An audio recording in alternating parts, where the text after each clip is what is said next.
বন্ধুরা, গরিব ঘরে রাজপুত্র নাটকের কাহিনী এখন এমন এক মোড়ে দাঁড়িয়েছে যা আমরা কেউ কল্পনাও করতে পারিনি।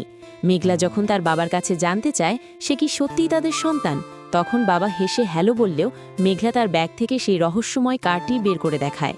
মেঘলা স্পষ্ট জানিয়ে দেয় এই কার্ডে নাকি 1000 কোটি টাকা আছে এবং সে ব্যাংকে গিয়ে পরীক্ষা করবে এই টাকার আসল রহস্য কি। মেঘলা যখন উত্তরায় অবস্থিত সেই ব্যাংকে পৌঁছায় সেখানে গিয়ে সে অবাক হয়ে দেখে তার স্বামী অনেক আগে থেকেই সেখানে বসে আছে।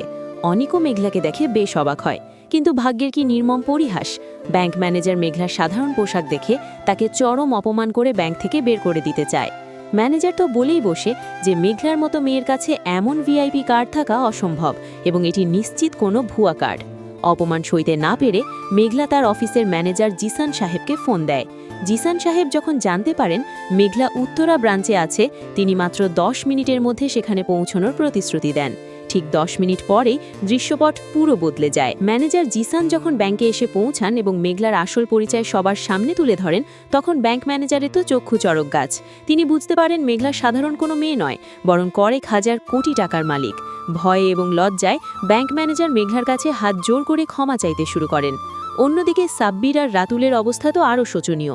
তারা যখন শুনতে পায় মেঘলা কোটি কোটি টাকার মালিক, তখন তাদের মাথায় যেন আকাশ ভেঙে পড়ে।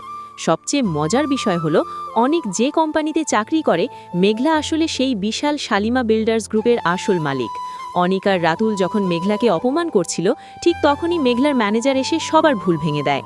যে মেয়েটিকে তারা কাজের মেয়ে বা গরিব বলে তুচ্ছতাচ্ছিল্য করেছে, আজ সেই মেয়েটির দয়ার ওপর তাদের ভবিষ্যৎ নির্ভর করছে। বন্ধুরা, আপনারা কি ভেবেছিলেন মেঘলার পরিচয় এভাবে সবার সামনে আসবে? আপনাদের কি মনে হয় অনিক কি এখন মেঘলার কাছে ফিরে আসার চেষ্টা করবে? কমেন্টে আমাদের অবশ্যই জানান। আর হ্যাঁ বন্ধুরা, আপনারা কে কোন জায়গা থেকে আমাদের ভিডিওটি দেখছেন তা অবশ্যই কমেন্ট করে জানাতে ভুলবেন না। আমাদের চ্যানেলে যদি নতুন দর্শক হয়ে থাকেন তাহলে এখনই আমাদের চ্যানেলটি সাবস্ক্রাইব করে রাখুন এবং পাশে থাকা বেল আইকনটি বাজিয়ে দিন যাতে পরবর্তী আপডেটগুলো সবার আগে আপনার কাছে পৌঁছে যায়। ধন্যবাদ সবাইকে আমাদের সাথে থাকার জন্য।